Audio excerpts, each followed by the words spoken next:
বিউলির ডালটা আমি বেটে নিয়েছি। এইবার কাঁচা লঙ্কা দিয়ে আর লবণ দিয়ে ভালো করে আমি ফেটিয়ে রেখে দিয়েছি।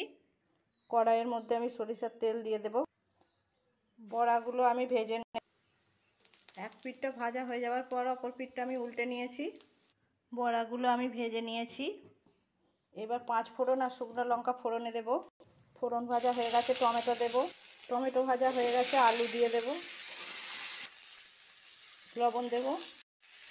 লবণ দেব, হলুদ দেব।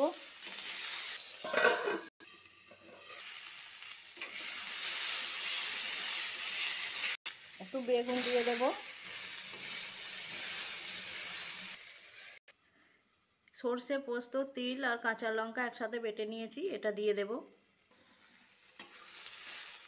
জল দিয়ে দেব। বড়াগুলো দিয়ে দেব এবার আমি। 1 মিনিট মতো ফুটিয়ে নেব, তারপর আমি গ্যাস অফ করে দেব।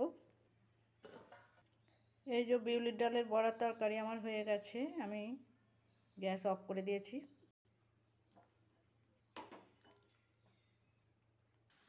রান্নাটা কার কার ভালো লেগেছে বলো একটু।